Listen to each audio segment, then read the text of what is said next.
Hey YouTube, Alan back with a bit of I guess, a chatting video, thoughts video is what it's officially going to be titled, wherever the titles go these days. And this one is about the big N, or little n, or N. It's Nintendo and their direction. And in particular, I'm going to focus on the Nintendo 2DS. Watching a few videos by SNEStastic recently, and he's a little disillusioned, and I can completely understand why. Not much in the way of exciting news kind of coming out of Nintendo, or at least there's not much for a certain demographic. And I think that's what has confused people with the 2DS. People, when they hear about a new console or handheld console, they expect it to be targeted at them. And that's fairly understandable because 95% of the time it is. But in this case, you take the 2DS and go, what is the point? It's a 3DS without its main selling feature, the 3D. Kinda seems a bit silly. In fact, calling it 2DS, when I heard the name 2DS, I thought it was a joke. And when I first seen the design, I was like, because it's a slate design instead of a clamshell. I said, what the hell? What are they doing? I was a bit confused. But I read the press release, and they said that it was going to be aimed at a younger market, and essentially, reading between the lines, this is a kid's DS. It's for the under 7s, those that cannot or shouldn't use the 3D function anyway. So if you're not meant to use a 3D, you could say, why pay for the 3D? Because those screens cost more money. I think that makes a lot of sense. I mean, ultimately, if you look at it without including yourself in the demographic that it's targeted at, I think it does make a lot more business sense. In fact, a few years ago, when the DS was really starting to ramp up, the original DS, I actually thought Nintendo should release, because they just brought out the DS Lite, and that was great for me as an adult. More portable, better screens, so on. But I remember, I think it was one of my wife's sisters, they had younger children, and they were asking about getting them that, and it was kind of, are they too young for it? Because, well, it's got a hinge, and it's got like this small stylus and so on, and what age is appropriate to start them with? And at the time I thought, you know what, I think Nintendo should do a bigger DS, a chunkier one, with a bigger pen and more robust design, so that it can, I mean, to be fair, the DS family is robust. You can fairly beat the thing and it'll still work, but robust in a child's way. Because, like it or not, a lot of the Nintendo properties, Mario, Pokemon, and so on, they do appeal to children. And when you introduce a child to a brand, they're likely to stick with it. So, I mean, that has been the key to Nintendo's success. Get them young and try and keep them.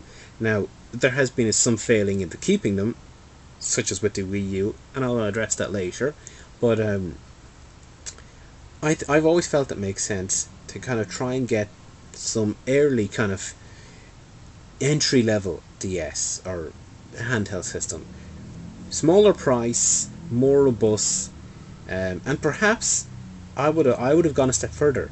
I would have maybe even developed some early learning software. Look at the likes of Little Leap Pad and so on. I mean, you might think that's silly, that's ridiculous. Why would they do that? But look at the direction they've gone in with the brain training and the Wii Fit and these kind of non-traditional pieces of software. If they want to follow that strategy, and that's really their decision, then I think they should take it that extra step. And a lot of that stuff is kind of quicker and cheaper to develop than your AAA game. So, to be honest, you should be able to do that for a lower development output too. Compete at that level. Get them in really young, and then wean them onto the Marios and the Mario Karts and so on. I mean, if you do that, the likes of the Leap Stars and whatever, they don't stand a chance. I mean, you could completely, put horn in on that market. And to a certain degree, that's what the 2DS is all about. Now, you might even say, well, how are children with their small hands meant to use like this slate design of the 2DS? Getting their hands around it, it's massive in comparison. chances are they're not going to put their hands around it. I remember. Oh, I'm sitting on it, so I can't show you. I'm on a box, so I'm not digging it out. The N64 controller. It's got the little narrow stick in the center. I was in my teens at the time, so I, held the two prongs, no problem. But my youngest sister, she couldn't hold a controller like that. So she ended up almost controlling it like an arcade, and I couldn't understand how she could get to the buttons, but it was more like plonking a finger on top. And she might not have been the best, but she managed to complete things like Majora's Mask doing that. And I kept asking her, like, is that not uncomfortable? No. She couldn't understand how I was playing with my arms wrapped around. So, I'm not saying that it's right, that design. I'm not saying that it'll be comfortable. I'm just saying, I think there's method to the madness. Does it excite me? Well, not really. It's just another DS. I already have two 3DSs. I don't really need a slate design or whatever.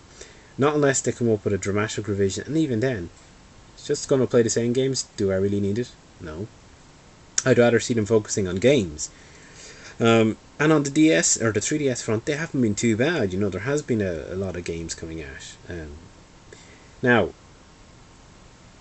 with that out of the way, we have, of course, the Wii U. And I mentioned that, get them early, keep them, become lifelong fans. Kind of like smoking, because video games are just as bad for you. It's perhaps not as clear if their strategy is working. To be honest, it's not even as clear as if they have a strategy with the 3D, with the Wii U. Sorry, the Wii was a phenomenal success, and you have Wii Sports, Wii Fit. You had a lot of even Smash Brothers, Metroid Prime 3, Animal Crossing, Mario. For the first few years, the Wii was the dominant system. It easily outsold the competition. There were games coming out for it, and there were some innovations. But that's kind of petered off, and the Wii kind of has limped out the end of its lifespan. And unfortunately, maybe it's kind of keeping the branding, which caused confusion. The Wii U has kind of followed that momentum. I think there's a lot of confusion. Is it an add-on? Does it do basically the same thing? What's new about this? Why should I spend so much money on it? Especially given that if it only brings gaming up to kind of the Xbox 360 or PlayStation 3 levels, a lot of people have that. Why would I want a Wii U?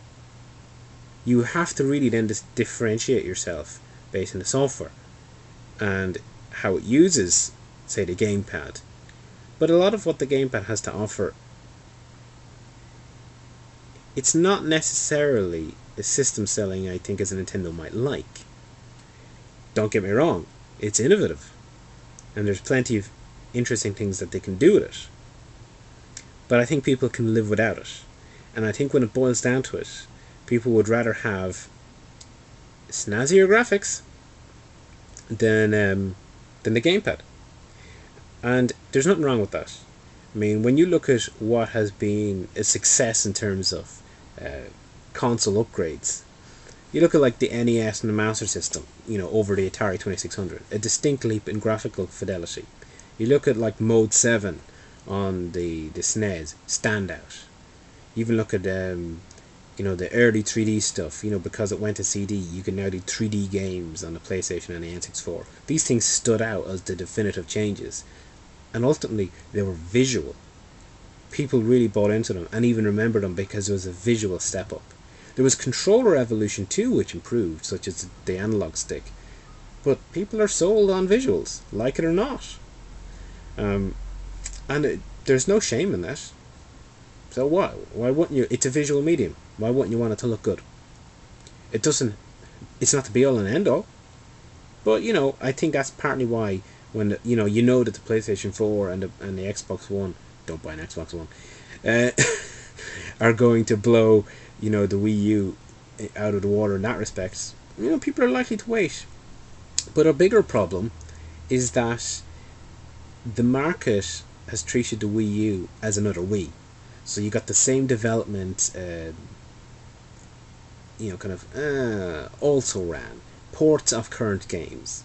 You don't get, You don't get the likes of Capcom, Konami, Namco, even the Western developers too, putting their top tier, their first effort into the Wii U. That is their lead platform. Even EA are kind of like, well, we don't have anything in the works really, so you have a problem. And that means that, well, Nintendo's games, the Marios, the Pikmins, and so on, are going to be top-notch productions, and they're going to appeal to people that are interested in those, or that have been got in early and, basically been with Nintendo all their life. You're going to disappoint those that are looking for the experience that was offered on the PlayStation and the Xbox, because it's still not. It doesn't feel like it's been led on the Wii U. If you're interested in those games, the Wii U does not lead the way there. So, I can understand why people will get dissatisfied. I'm not saying the Wii U's bad. I'm not saying it's got bad games. I'm sure I'll pick one up in future. But I can totally understand the dissatisfaction that people have, and why, even when you list lots of games, that people aren't necessarily that interested. And then you get the opposite end where you kind of go, it's just Nintendo's franchises again and again and again. You either like them or not, I guess. But anyway, I'm rambling. I think I've answered my points that I wanted to answer, and yeah, 2DS, I can see where they're going. Wii U, they really need to refocus their marketing efforts on that one big time. Do I think they should just stop the console? Not really. I think that will actually damage consumer confidence more than it would be worth, and I don't think that they're in a position with other developers to just go with a new console that's more powerful. They need to refocus their strategy, bring it home what the Wii U can do in terms of the gamepad and Miiverse and all these type of things. And there's nothing wrong with even finishing second or third in a generation. You can make a lot of money.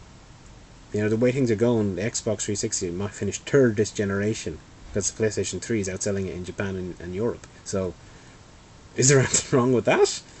But anyway, if you let me know your thoughts, I'm curious to hear what other people think. Comments below and all that, and I'll probably be posting this as a video response too. So, if you want to do responses, by all means, let's add in more responses. Piece of paper caught my eye, and thanks to all those who watched, liked, subscribe, and see you again soon. Bye for now.